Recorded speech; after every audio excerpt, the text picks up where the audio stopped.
అండి, అందరికీ నమస్కారం. Welcome to my channel.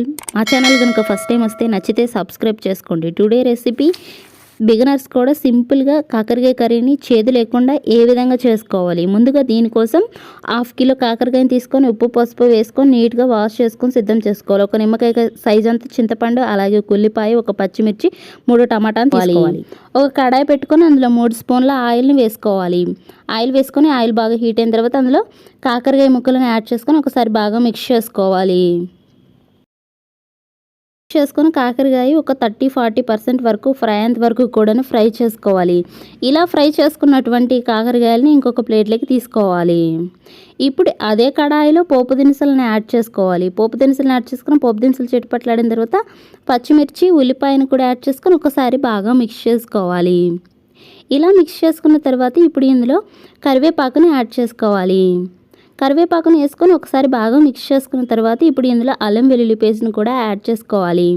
అల్లం వెల్లుల్లి పేస్ట్ని యాడ్ చేసుకొని పచ్చివాసన పోయేంత వరకు కూడా ఫ్రై చేసుకొని మగ్గించుకోవాలి. ఇలా ఫ్రై చేసుకున్న తర్వాత ఇందులో టమాటాలను కూడా యాడ్ చేసుకొని ఒకసారి బాగా మిక్స్ చేసుకోవాలి. ఈ విధంగా మిక్స్ చేసుకొని మూత పెట్టుకుని టమాటాలు మగ్గేంత వరకు మగ్గించుకోవాలి. టమాటాలు ఈ విధంగా మగ్గిన తర్వాత ఒకసారి బాగా కదుపుకొని ఇందులో రుచికి సరిపడినంత ఉప్పు, అలాగే 1/2 టేబుల్ స్పూన్ పసుపు, 2 స్పూన్ల కారాన్ని యాడ్ చేసుకోవాలి. ఈ విధంగా ఇవన్నీ కూడా యాడ్ చేసుకొని ఒకసారి బాగా మిక్స్ చేసుకొని మరి ఒక 2 నిమిషాల పాటు మగ్గించుకోవాలి. ఇలా మగ్గించుకున్న తర్వాత మరి ఒకసారి బాగా కదుపుకొని ఇందులో ఫ్రై చేసి పెట్టుకున్నటువంటి కాకరకాయ పీసెస్ని యాడ్ చేసుకోవాలి. ఈ విధంగా యాడ్ చేసుకొని ఒకసారి బాగా మిక్స్ చేసుకొని మూత పెట్టుకొని 2 నిమిషాల పాటు బాగా మగ్గించుకోవాలి.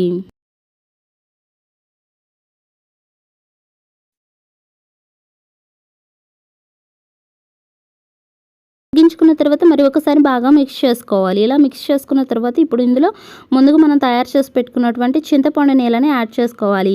ఈ విధంగా చింతపండు నీళ్ళని యాడ్ చేసుకుని ఒకసారి ఇదంతా కూడా బాగా మిక్స్ అయ్యేలాగా మిక్స్ చేసుకోవాలి. కర్రీకి సరిపడినన్ని నీళ్ళని కూడా యాడ్ చేసుకోవాలి. ఇక్కడ నేనైతే 20 ml వాటర్ని యూజ్ చేయడం జరిగింది. ఈ విధంగా వాటర్ని యాడ్ చేసుకొని ఒకసారి బాగా మిక్స్ చేసుకొని 5 to 6 minutes పాటు ఉడికించుకోవాలి. ఉడికించుకున్న తర్వాత ఒకసారి కర్రీని కదుపుకోవాలి. ఒకసారి బాగా మిక్స్ చేసుకున్న తర్వాత ఇప్పుడు ఇందులో వేయించుకున్నటువంటి ధనియా, జీలకర్ర, కొబ్బరి పౌడర్ని యాడ్ చేసుకోవాలి. ఇలా యాడ్ చేసుకొని ఒకసారి బాగా మిక్స్ చేసుకొని ఒక 2 minutes పాటు మగ్గించుకోవాలి. అలాగే ఒక చిటికెడు గరం మసాలాను కూడా యాడ్ చేసుకొని ఒకసారి మిక్స్ చేసుకొని 1 నిమిషం పాటు ఉడికించుకున్న తర్వాత ఇందులో ఫైనల్గా కొత్తిమీరను కూడా యాడ్ చేసుకోవాలి.